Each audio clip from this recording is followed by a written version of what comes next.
Hello guys, it's that time of year again. Welcome back to this channel, Sports Talk 82, or if you've never been here, welcome to the channel for the first time. Pretty much the only consistent thing that I do on here is every year I do a bunch of videos about March Madness. Kind of getting off to a late start this year, but I haven't really had much to talk about, honestly, until right now, because it is Selection Sunday, and all the talk is, of course, on the bubble and the number one seeds. Who will be the four number one seeds? General consensus that after their win versus Tennessee in the SEC championship game yesterday, Florida will be the number one overall seed, and joining them on the number one seed line. Two of the other three spots are generally thought to be taken by Wichita State. Of course, they had an undefeated season and ran through their conference, the Missouri Valley Conference, and the conference tournament without any problems.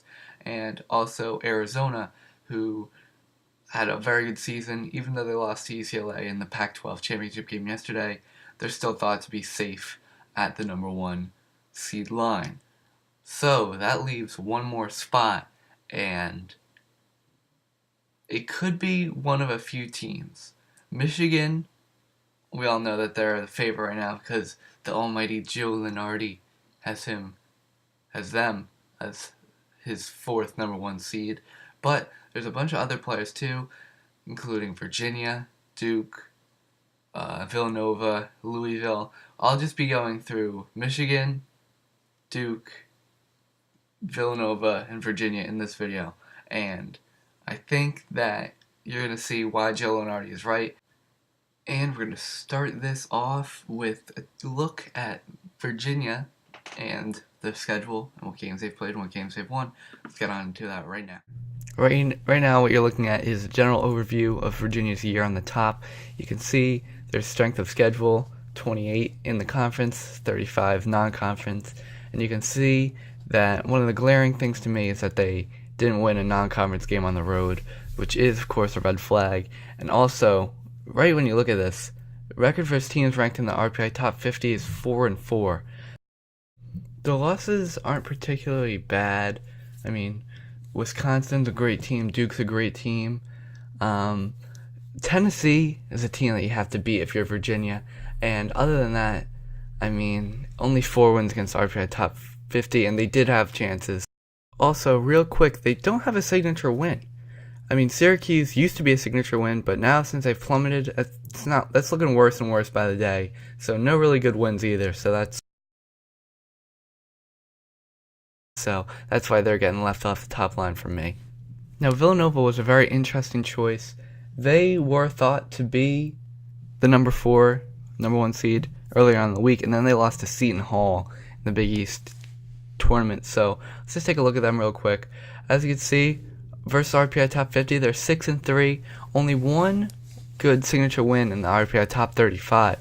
And that's against Kansas very early on in the season. That was at the Battle of Atlantis, actually. I remember watching that game. That was a pretty ugly game throughout.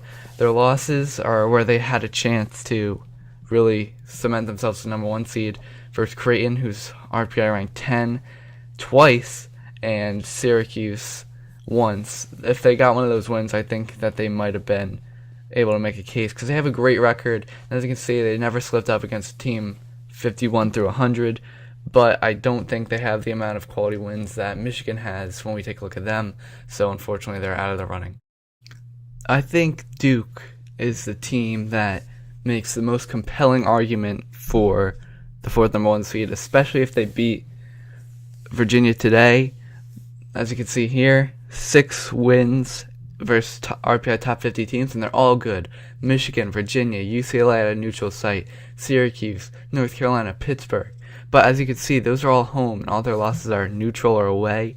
So you're going to want to be wary of that. Also, you can see here they lost against Clemson, and that is not their only bad loss, because when the screen changes, you're going to see what disqualifies them. Ooh, 2 losses versus teams in the RPI 100 to 200, and they were both 7 and a 10-point loss against Wake Forest and Notre Dame. I think you're allowed to slip up once, but 2 from in that range is kind of inexcusable, and that's why they're not going to get it. And lastly, we finally arrive here at what I've been hyping the entire video, Michigan. Although they don't have a non-conference away win, As you can see, their record versus teams in the RPI 50 is amazing.